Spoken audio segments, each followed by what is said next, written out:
Hey guys, Natasha with the Day with Ethel vlog. Do you need a good audiobook? Do you need an audiobook that brings you to your knees and lets you kind of think of what's more to come? This is the story. This is To Catch a Dream by Audrey Carlan. And let me just tell you this story. I listened to the first one on audio, then I got the second one on audio. This one is so much more. You know, Eve, or Tababe in and I apologize for saying it wrong, in Comanche, is, the oldest. We read about Sudake last time and all of her struggles. She was kind of free spirit and she kind of lived her life to the fullest. And Eve stayed grounded. She chose to, go to business school and, kind of just a solid career. Like, she kept her feet grounded. And, and Tasuda, her grandfather, says, you got to live a little, you got to see the world. But she was hurt that her mother kind of just always just left her free spirited. And so did Sudake. Like, they always left her. And she just felt like she was missing more. And then her dad was kind of worked for the government. We really don't know what he did, but he was very secretive. And that was really hard for Eve because she was just trying to find out where she belonged. She felt abandoned by her mom, abandoned by her sister, and ultimately kind of abandoned by her dad.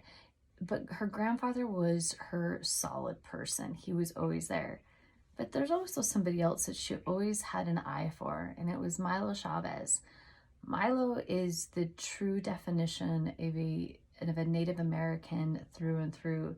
This man was beautiful inside and out. And he knew his soul was going to be connected to her.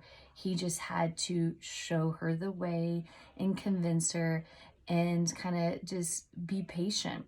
And he, yes, had just recently got divorced. But when she hears his story and see how patient he was with her, not going to bed with her right when they've had a chance to do it, but waiting for the moment when it was their moment.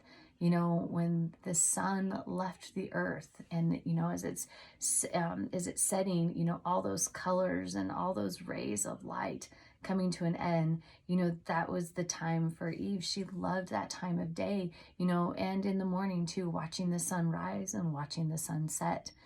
But it was, and they even said it, he goes, she said, he goes, I had to chase my dreams, Tababe. One day you'll understand. And then ultimately her grandfather said, he goes, dreams are not only for the sleeping, they're meant to be chased and caught. And her mom taught her at a young age to go wish upon a star, but don't be greedy. Make sure that wish, and only wish once. And, make sure it's a good wish because other people deserve to have wishes. And I looked at that and I'm like, that is a true statement even today. There's so many stars and so many wishes that are probably made on, but make it a good wish, make it a lasting wish, but follow those dreams, catch that dream. And she did. She finally caught that dream when she was with Milo, and Milo and her built this kind of this powerness that they have with each other. They were extremely passionate, and they were kind of just one of those couples that everything they touched, it was beautiful and soulful. And he was patient, and he kind of he's let her sit back and break down when some of their life stuff kind of come undone. And Milo was there, and it was his presence that helped her through it. And at one time, there was one part in the book that it was really hard to listen to and read. And it almost like I had to pull over. I was traveling and I pulled over because I had to stop and listen to it, because Evie's story at this time, it's her breakdown. It was her emotional toll of everything that's happened to her, and she unearths it all verbally to Sudake. And at that time, it was so painful to listen. Like, my heart broke. My heart just, it sobbed. And I didn't have sisters. I have all brothers. But I look at it and I look at and I realized that at that moment, that was a very powerful moment for her. She kind of just let things kind of just finally come out to the open and let the system heal, like her heart and her soul heal. And I think that's what's so beautiful about this story is there's so much healing. There's so much beautiful of the nature, the beauty, the love of her and Milo. I mean, like, oh my God. I dream about Milo a lot. I tell my husband, I'm like, honey, why can't you grow your hair out and let's put my French braid it? He looks at me and he goes, hell no. But you know, it was a thought to ask my husband because I would love to braid it.